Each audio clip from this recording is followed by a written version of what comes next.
Hi everyone, happy Sunday. I trust you're not all out there Christmas shopping. It does seem a little bit busy everywhere today. If you are, enjoy. I'm away from home, hence I'm in my car again. And I've been looking to sort of feel the vibes for us all. And there is actually a T-square to the moon going on at the moment. Moon aspects move fairly quickly because, of course, the moon moves fairly quickly. But this aspect we're picking up regularly now as she moves round through.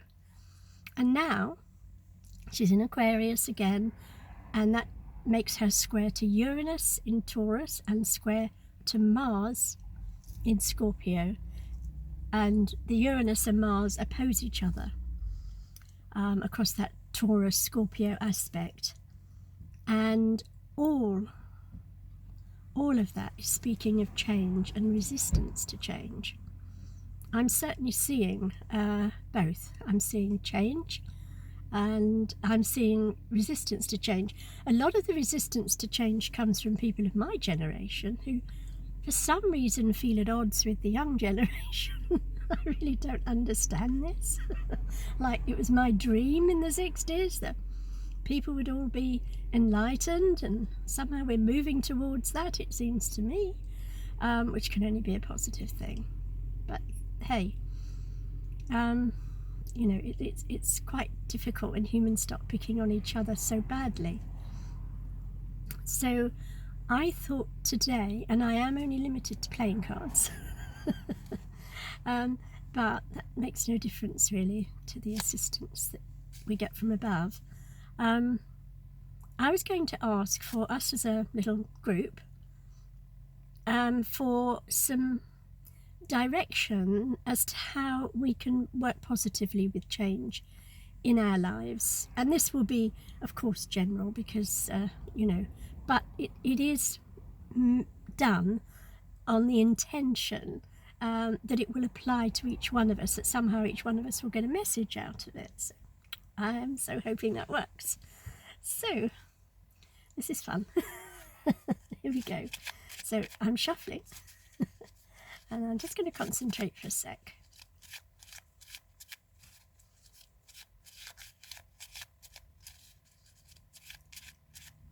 Right. So this is for us as a group to seek positive change in the usual 3 areas of our lives. So I can see we're having trouble with it as a group. But we will succeed. We will succeed. Okay, yes. Okay. I did actually publish a little bit on the 8 of Cups, I think during last week, and it's popped up again today. I do think there's a lot of energy about walking away from bad situations, bad people, bad situations going on at the moment around all of us, and that's an important thing to do because it preserves your own inner soul, the well-being of your soul, and because you walk away, it clears the way for people and situations that you resonate with to enter. I'm sure that makes sense to quite a few of you actually. So if we look at the 3 areas of our life that I usually cover, which are our personal lives, our work lives, and how we respond to things going on the world stage. Yes, we need some help.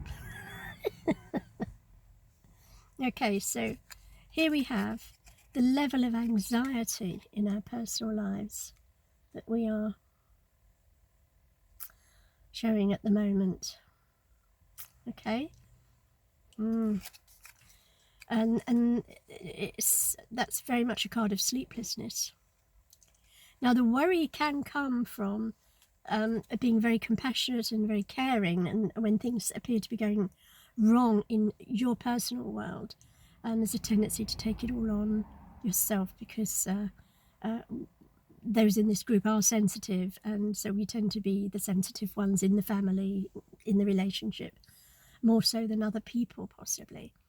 And so we tend to take it on, and it weighs us down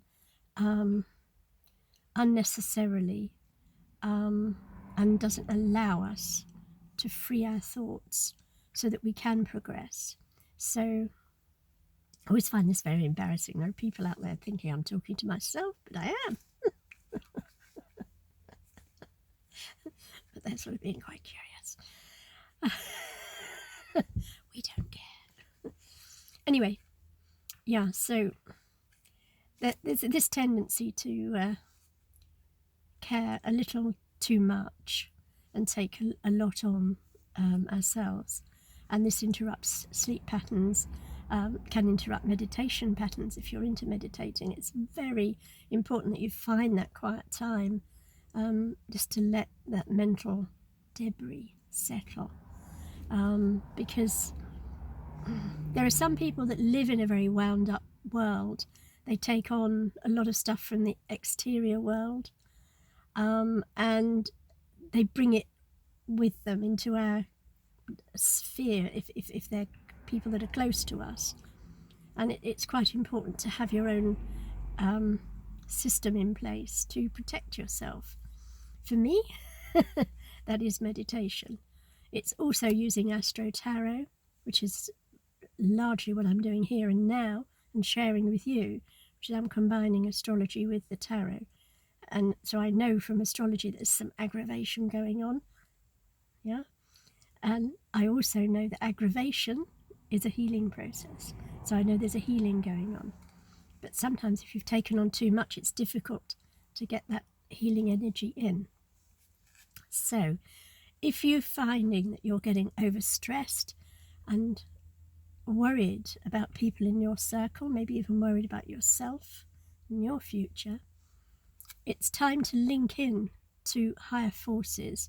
And by that I mean that sort of season, first of all, that tells you that the sun will rise tomorrow. Yeah. And the season that says, oh, we're in Capricorn at the moment, and so we all feel a bit heavier and more serious. Okay, that's part of it. Although Capricorn has two sides, it is very capricious. Yeah. And so there's a lot of laughter as well in Capricorn. But, you know, if you're feeling a bit negative in your thought patterns, it's likely you're going to draw out that slightly heavier, more responsible for everything vibration from Capricorn. And the sun is shining through the vibration of Capricorn. So today it's shining nicely here. So we're all picking up that vibration at the moment. And it's important to use it wisely. Capricorn is wisdom. And meditation, again, and structure are ways out of the negativities of it all. So have a plan for your own well-being. Yeah. Don't take on too much. If you feel like you're the center of being responsible for everything, then just allow yourself that quiet time to let some of it go as much as you can, and recognize that that's how the wheel turns, is that things reach a peak, and so you feel absolutely desperate, and then things subside again into a more peaceful way of being.